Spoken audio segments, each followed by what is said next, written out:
ഊണ് കഴിക്കുന്നത് കുറ്റമാണോ എന്നാണ് നമ്മുടെ മുഖ്യമന്ത്രി ചോദിക്കുന്നത്.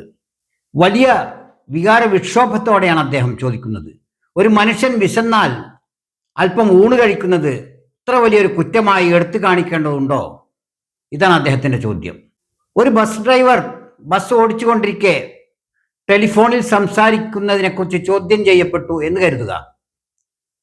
അയാൾ ഇതേ വികാര വിക്ഷോഭത്തോടെ ആയിരിക്കും തിരിച്ചു ചോദിക്കുക, ഫോൺ ചെയ്യുന്നത് കുറ്റമാണോ ഈ രാജ്യത്ത്? ഒരു മരണ വീട്ടിൽ ഉച്ചത്തിൽ പാട്ടുപാടി ഡാൻസ് ചെയ്യുന്നത് ചോദ്യം ചെയ്യപ്പെട്ടാൽ അങ്ങനെ ചെയ്യുന്നവർ തിരിച്ചു ചോദിച്ചെന്നിരിക്കും, പാട്ട് പാടുന്നത് കുറ്റമാണോ, ഡാൻസ് ചെയ്യുന്നത് കുറ്റമാണോ, ആഹ്ലാദിക്കുന്നത് തെറ്റാണോ എന്ന്. ഊണ് കഴിക്കുന്നതോ ടെലിഫോണിൽ സംസാരിക്കുന്നതോ പാട്ടും ഡാൻസും ചെയ്യുന്നതോ ഒന്നും കുറ്റമല്ല. പക്ഷെ ഇവയെല്ലാം കടുത്ത അപരാധമായി മാറുന്ന ചില സന്ദർഭങ്ങളുണ്ട്. സ്ഥലവും സന്ദർഭവും മാനിക്കാതെ തോന്നിയതുപോലെ പ്രവർത്തിക്കുന്നത് ചിലപ്പോൾ കുറ്റം തന്നെ ആയിരിക്കാം. അത് ഊണ് കഴിക്കലായാലും ശരി, ഉച്ചത്തിൽ ശ്വാസോച്ഛ്വാസം ചെയ്യുന്നത് പോലും കുറ്റകരമാകുന്ന ചില സന്ദർഭങ്ങൾ ഉണ്ടായിക്കൊള്ളുന്നില്ല ജീവിതത്തിൽ. അവിടെയാണ് സംസ്ഥാനം വലിയ തോതിലുള്ള ഒരു പ്രകൃതി ദുരന്തത്തിന് ഇരയായിക്കൊണ്ടിരിക്കുമ്പോൾ അതിന് മേൽനോട്ടം വഹിച്ചുകൊണ്ട് നിർദ്ദേശം കൊടുക്കേണ്ടയാൾ എവിടെയോ വിദൂര സ്ഥലത്ത് പോയി തൻ്റെ മറ്റ് സ്വകാര്യ കാര്യങ്ങളിൽ ഏർപ്പെടുകയും സദ്യയിൽ പങ്കെടുക്കുകയും ചെയ്യുന്നു. ഇതിനെയാണ് മീഡിയക്കാർ ചോദ്യം ചെയ്യുന്നത്. അവിടെ തൻ്റെ അധികാരവും അധികാരത്തിൻ്റെ ശബ്ദവും ഉപയോഗിച്ചുകൊണ്ട് തിരിച്ചു ചോദിക്കുകയാണ്, എന്താ ഊണ് കഴിച്ചാൽ കുഴപ്പം, ഊണ് കഴിക്കുന്നത് കുറ്റമാണോ എന്ന്. പത്രക്കാരാവട്ടെ പാവം നിസ്സഹായരായി ആ ചോദ്യത്തിന് മുമ്പിൽ പതറിപ്പോയി നിശബ്ദരായി പോകുന്നു. ഊണി കഴിക്കുന്നത് കുറ്റമാണോ, സദ്യ ഉണ്ണുന്നത് കുറ്റമാണോ എന്ന് ചോദിക്കുന്ന മുഖ്യമന്ത്രി 2018 വെള്ളപ്പൊക്ക സമയത്ത് അന്നത്തെ മുഖ്യമന്ത്രി എന്താ നിരാഹാരം കിടക്കുകയായിരുന്നോ എന്നുകൂടി ചോദിക്കുന്നുണ്ട്. 2018 പ്രകൃതി ദുരന്ത സമയത്ത് അന്നത്തെ മുഖ്യമന്ത്രി എന്തൊക്കെയാണ് ചെയ്തത് എന്നത് ചരിത്രത്തിൽ രേഖപ്പെട്ട കാര്യങ്ങളാണ്. അത് അന്ന് അദ്ദേഹം നിരാഹാരം കിടക്കുകയായിരുന്നോ ചെയ്തത്, മറ്റെന്തെങ്കിലും ചെയ്തിരുന്നോ എന്നുള്ളതെല്ലാം ചരിത്ര വസ്തുതകളായി കേരള സംസ്ഥാനത്തിന്റെ ചരിത്രത്തിൽ, പുതിയ കാല ചരിത്രത്തിൽ രേഖപ്പെടുത്തപ്പെട്ടിരിക്കുന്നു. അതുകൊണ്ട് തന്നെയാണ് അദ്ദേഹത്തിന് തുടർ ഭരണം ലഭിച്ചതും അതിനുശേഷമുള്ള തെരഞ്ഞെടുപ്പിൽ.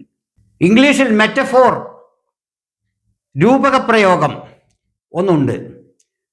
റോം കത്തിയെരിയുമ്പോൾ നീരോ ചക്രവർത്തി വീണ വായിച്ചു എന്നതാണത്. വാസ്തവത്തിൽ ക്രിസ്തുവർഷം 64 റോമിൽ ഭയങ്കര തീപിടുത്തമുണ്ടായപ്പോൾ റോമാ ചക്രവർത്തിയായിരുന്ന നീറോ സ്ഥലത്ത് തന്നെ ഉണ്ടായിരുന്നില്ല എന്നാണ് കേൾക്കുന്നത്. അദ്ദേഹം വീണ വായിച്ചിട്ടുമില്ല. എങ്കിലും പിൽക്കാലത്ത് ചില രാഷ്ട്രീയ എതിരാളികൾ അദ്ദേഹത്തിന്റെ ക്രൂരമായ ഉത്തരവാദിത്തരഹിതമായ ഭരണത്തെ അപകീർത്തിപ്പെടുത്താൻ വേണ്ടി റോം കത്തിയെരിയുമ്പോൾ നീരോ വീണ വായിക്കുകയായിരുന്നു എന്നൊരു പ്രയോഗം, ഒരു രൂപക പ്രയോഗം നിലവിൽ കൊണ്ടുവന്നു. അതിന്നും അനൗചിത്യമായി ഉത്തരവാദത്തിലുള്ള ആളുകൾ നിരുത്തരവാദപരമായി പെരുമാറുന്ന സമയങ്ങളിലൊക്കെ റോം കത്തിയെരിയുമ്പോൾ നീറോ വീണ വായിക്കുന്നു എന്ന പ്രയോഗം പ്രയോഗിക്കാറുണ്ട്. കേരളത്തിലെ ഇപ്പോഴത്തെ സാഹചര്യത്തിൽ, കേരളത്തിന്റെ ഇപ്പോഴത്തെ പ്രകൃതി ദുരന്ത സമയത്ത് നമ്മുടെ പ്രിയപ്പെട്ട കേരള മുഖ്യമന്ത്രി വി ഡി സതീശൻ പ്രളയബാധ ഉണ്ടായ ജില്ലകളിൽ നിന്ന് അകലെ മറ്റൊരു ജില്ലയിൽ തന്റെ സ്വകാര്യ സന്ദർശനത്തിന്റെ ഭാഗമായി സഞ്ചരിക്കുകയും അവിടെ സദ്യ ഉണ്ണുകയും ചെയ്തു എന്നുള്ളതാണ് ആരോപണം. ഈ ആരോപണത്തിന് മറുപടിയായിട്ടാണ് അദ്ദേഹം തിരിച്ചു ചോദിക്കുന്നത്, എന്താ സദ്യ ഉണ്ടാൽ കുഴപ്പമാവുമോ, ഊണ് കഴിക്കേണ്ടേ, വിശക്കുമ്പോൾ മനുഷ്യൻ ഊണ് കഴിക്കില്ലേ, അത് അത്ര വലിയ കുറ്റമാണോ, തെറ്റാണോ? പത്രപ്രതിനിധികൾ തിരിച്ചൊന്നും ചോദിക്കാനാവാതെ, ഒന്നും ഉരിയാടാകാനാവാതെ ഇന്ന് പത്രലോകത്തെ, മാധ്യമരംഗത്തെ ഗ്രസിച്ചിരിക്കുന്ന ചില സ്വഭാവങ്ങളുടെ സ്വാധീനത്താൽ അവർ നിശബ്ദരായി പോവുകയും ചെയ്യുന്നു.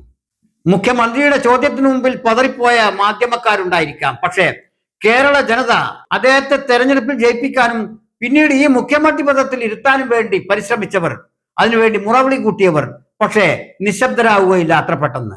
അവർക്ക് തൃപ്തികരമായ ഒരു മറുപടി മുഖ്യമന്ത്രി കൊടുത്തേ മതിയാവൂ. രാഷ്ട്ര നേതാക്കൾ വിദേശ പര്യടനത്തിലാണെങ്കിൽ പോലും രാജ്യത്ത് എന്തെങ്കിലും അത്യാഹിതമുണ്ടായാൽ അവരുടെ പര്യടനം വെട്ടിച്ചുരുക്കി ധൃതി പിടിച്ച് രാജ്യത്തേക്ക് തിരിച്ചെത്താറുണ്ട്. അതുപോലെ നമ്മുടെ മുഖ്യമന്ത്രിയും ഈ പ്രകൃതി ദുരന്തമുണ്ടായ തെക്കൻ ജില്ലകളിലെ കാര്യങ്ങൾ അന്വേഷിക്കാനായി അദ്ദേഹം വടക്കൻ ജില്ലകളിലെ പര്യടനം ഒഴിവാക്കി തിരിച്ചു വന്ന് അതിൽ വ്യാപൃതനാകേണ്ടതായിരുന്നു എന്നതാണ് ഈ ചോദ്യത്തിന്റെ സാരം. അതിനുള്ള മറുപടി കൃത്യമായി പറയുന്നതിന് പകരം അദ്ദേഹം ചോദ്യകർത്താക്കളായ പത്രക്കാർക്ക് നേരെ ക്ഷോഭിക്കുകയാണ്, വികാര വിക്ഷോഭം കൊള്ളുകയാണ്. എന്താ ഊണ് കഴിക്കാൻ പാടില്ലേ എന്ന്? ഊണ് കഴിക്കാൻ പാടില്ല ചില സമയങ്ങളിലെങ്കിലും. ഇതാണ് അതിനുള്ള ഉത്തരം. ഔചിത്യം എന്നൊരു വാക്കുണ്ട് മലയാളത്തിൽ.